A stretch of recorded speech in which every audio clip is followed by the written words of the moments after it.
الحمد لله الذي خلق الشمس والقمر نورا وقدره منازل لتعلموا عدد السنين والحساب، وأشهد أن سيدنا محمدا عبده ورسوله، والسلام على آله وأصحابه أجمعين. أما بعد، أعوذ بالله من الشيطان الرجيم.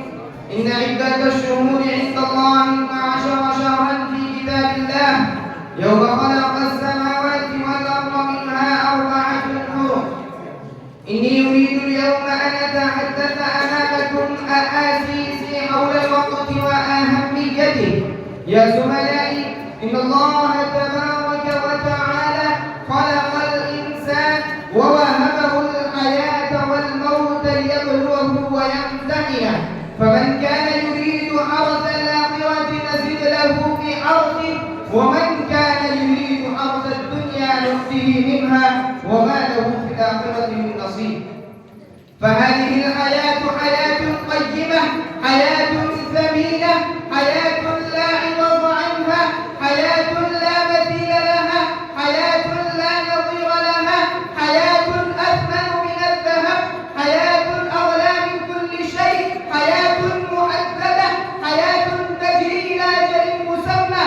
إنها رأس المال والكمال، إنها فرصة ثمينة للإنسان، فمن أدرك أهميتها واستفاد بها فقد فاز ونجح، ومن أعرض وتغافل عنها فقد خاب وخسر.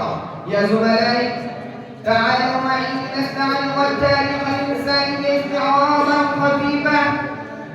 حينما نطالع التاريخ الإنساني فنجد الناس أنه تنوع إلى نوعين وانقسم إلى قسمين.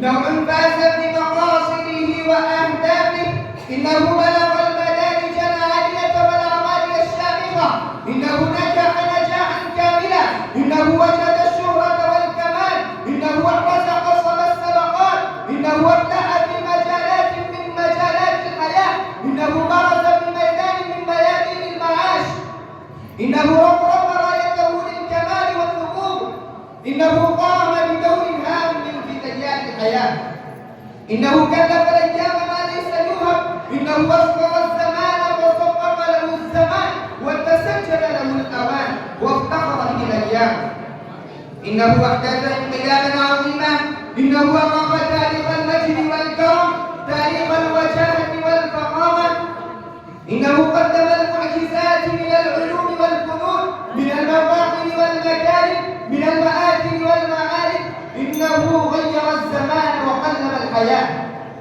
إنه اخترع اختراعات عجيبة، إنه خلق اختلاقات عظيمة متحيرة، إنه قام بخدمات جليلة، خدمات عالية، خدمات إنسانية. إن هذا النوع من الإنسان مات وفني، لكن مساعيه الجليلة وذكرياته العطرة تتعطر بها الأجيال القادمة وتشمها الشامة إلى الآن، ويبقى ذكره إلى أمد مديد. أنا أستفيد بهذا